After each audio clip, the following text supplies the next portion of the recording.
I'm with you, Mm-hmm. right? And you already don't even want to give me marriage, and then you say, okay, I'll go and sign the paperwork. Do you think I'm gonna push you to do a wedding? I No, just that's had not to what go we're through saying, some, and Sharon. I just had to go to bat just to get you to sign some papers. That's not what we're talking about. We're talking about the people who will get married, right? So that's the side that we're talking about right now. We're talking about the people who will get married. And what we're saying is those people, right? Because the statement was made, why would I want to spend more money? So I was trying to explain to Inaz what I meant by that. When she said a marriage license might be $100, believe me, I know. I got married like that, right? But I am nobody's average. I am way below average, which is why I was able to get married like that. So that's my point. On average, right? Women, the majority of women want a wedding. They want gowns, rings, kids with carrying a pillow with the rings on it, family members there, the whole DJ, all this stuff. That's what they want. So again, for the majority of people, right, you're gonna have to spend money on a wedding, right? You're gonna have to get the wedding license and all this other stuff. It's not gonna benefit you any more than anything you could have done without that paper. Here's the thing: you could Let me literally have the wedding without the license. let Like me ask you you a don't question. need the license. I think we're talking about people of age, because I do remember when my sister got married, my family paid for that wedding. He didn't pay for that wedding. My family paid for that wedding. Jesus It Christ. was always traditional that the female's family, at least in Alabama where I'm from, Mhm. paid for the wedding. It was not the guy who paid for the wedding. So I guess it depends on where you're from and what tradition you. But I know for a fact my family paid for my sister's wedding. AP, Okay, you married? yeah. So I'm gonna completely derail the entire conversation. Um, so the first thing I want to say is, Shan, I actually agree with you.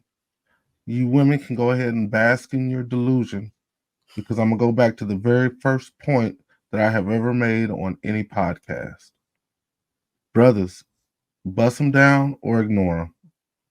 But somehow we got to stop giving these chicken heads attention. Like that's the only way it's really going to change. I I, can't I tell I can't tell a man to not I hold on. agree I with can't. that. No. Well, hold on. What is happening? I can't tell. Like I have figured out, we can't tell men to just simply ignore these chicken heads, because men are gonna do what they want to do and they're gonna bust them down if they want to bust them down. They are amazing. And if that's the case, shit.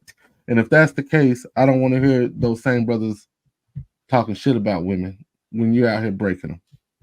Now, so yeah, go ahead. Feel free to bask in the delusion. Do what you want to do. Y'all doing it anyway. Um, You know what the best way to change somebody's mind is? If you was to guess, does anybody have a clue what it is? Hit them with a bat. That works, but it's actually to listen to them.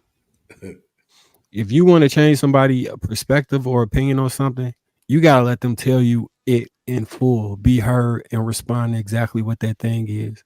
A lot of times we cut people off, or we like, no, this not. Once you do that, you have interjected in the conversation that whatever you're saying doesn't matter. In my opinion, matters more, and that's the quickest way to get somebody to shut down listening to you, or even being responsible to the message. So yeah, listen to them and ask them a follow-up question about what they're saying. And if you see a problem with it, you can highlight it through the question. But that gives them the ability to understand you heard them, you thought about what they said, you gave it, and your question may highlight the thing you're trying to get them to learn. But we like, I know it's tempting to do, but we almost never will get anybody to receive our message by like really actually arguing it and making it contentious. So if we know that businesses fail, what's the point in trying to own a business? If majority of businesses, I think it's like 50-60% fail, what's the point in trying to start a business?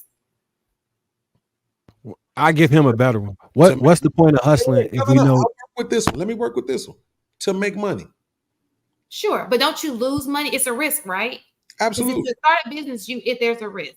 So with that being said, what's the difference if you're willing to risk money to go into a business, which is just a legal, and even if you have a partner, go into the legal contract, right, with the banks or whoever you're going in with, that's still the same. It's a contract. You right, and you risk losing something. Mm-hmm. And there's a high percentage that most businesses are failed than they do. More businesses fail than they are successful, and we know that going in. But there's nothing to stop you from going into that business, knowing that the odds are against you. Mm-hmm. So why is it okay for one? Like you're more open to doing one, but not the other.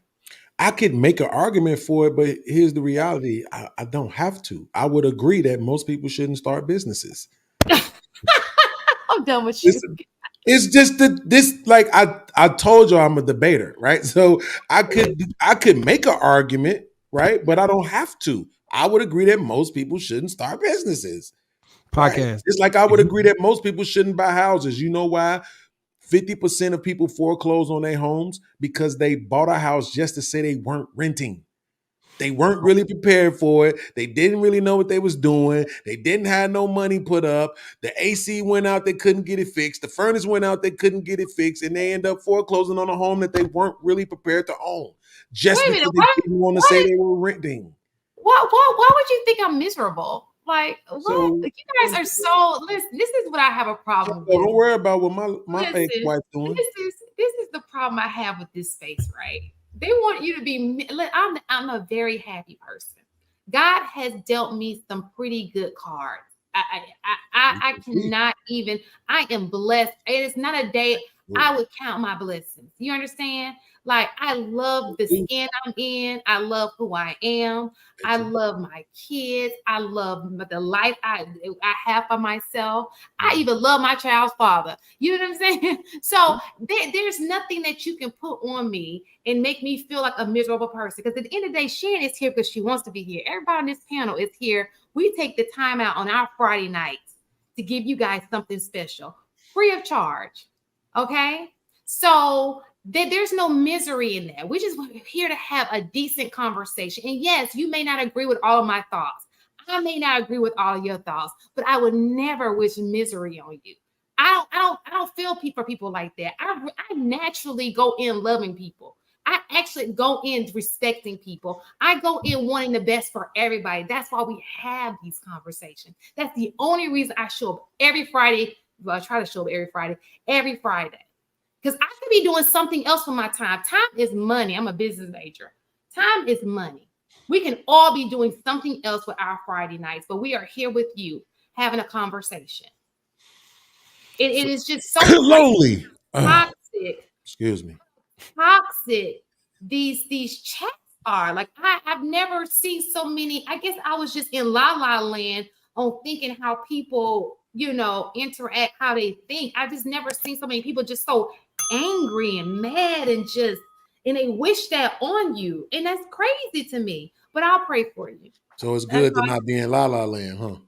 You still in. I'm just like, what in the heck is going on? Y'all gotta get it together. It's a better way. It is a better Congo English usually really cool. He probably was just like a joke we ain't understand. Yeah, but this is all fun. It's a Friday night. We're just here and go get a drink, some tequila, honey. Take a shot. Calm the nerves. Let's be fair though, right? If you didn't have nobody, you know what I'm saying? If you wasn't as cute, you probably would be miserable. You know what I'm saying? Let's just be honest. Listen, I count my blessings. Exactly. I'm grateful for everything that God has given me in all shape, forms, fashion. Okay? There it is.